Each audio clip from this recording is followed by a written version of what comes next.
8h50, c'est le rendez-vous de nos conseils de l'été qui sont un peu plus les conseils de rentrée aujourd'hui, c'est normal. Comment faire face à la cherté des médicaments ? Eh bien, la loi change et on va tout comprendre avec vous, Béatrice Clérias. Vous êtes porte-parole de l'USPO, Union des syndicats des pharmaciens d'officine. Alors, qu'est-ce qui change dans la loi et qui fait qu'aujourd'hui, on va pouvoir conserver les médicaments un petit peu plus longtemps ? Alors, pour l'instant, ça ne change pas. C'est une proposition de l'Agence nationale de sécurité du médicament, la NSM.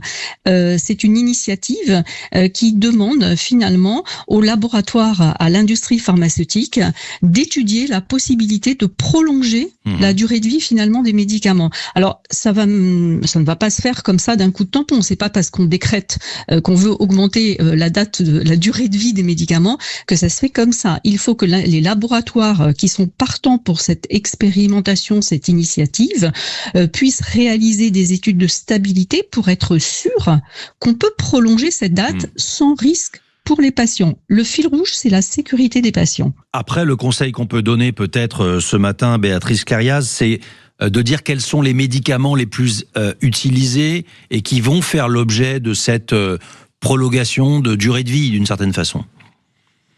Oui, alors aujourd'hui, il y a à peu près environ 73 médicaments qui vont faire l'objet de cette étude. Alors, ce sont essentiellement des comprimés, donc des formes sèches, et des médicaments qui sont utilisés de manière très courante, comme le paracétamol, l'amoxicilline, le lévothyrox. Voilà, toutes ces molécules-là, les laboratoires, l'industrie pharmaceutique a accepté de se prêter au jeu et va pouvoir engager finalement des études de stabilité pour nous permettre d'aller dans la direction que propose l'ANSM. Est-ce que cette liste est disponible quelque part sur ces 70 médicaments ? Alors j'imagine évidemment qu'on peut se rendre à la pharmacie de son quartier, mais est-ce qu'on a moyen peut-être de savoir d'ores et déjà quels sont ces médicaments qui sont concernés pour que ceux qui nous écoutent se disent celui-là normalement il est périmé, mais peut-être que je peux le garder un mois de plus quoi. Non, alors aujourd'hui, au moment où on se parle, il faut respecter les dates de péremption. L'objectif, la NSM ne propose pas d'autoriser les patients à consommer ces médicaments-là.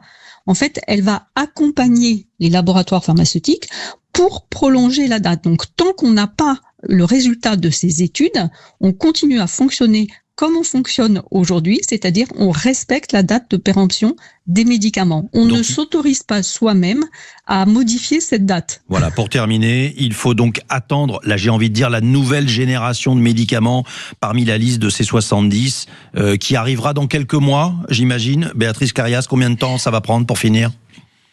Écoutez, je pense que peut-être 1 ou 2 ans, parce que c'est quand même des études de stabilité qui ne se font pas de manière instantanée. Et donc, effectivement, le mot de la fin, si on peut dire, c'est qu'aujourd'hui, on ne change rien. Si on a un doute, on va voir son pharmacien et on attend la fin des études de stabilité pour pouvoir... et puis surtout, ils vont modifier du coup les dates sur les boîtes.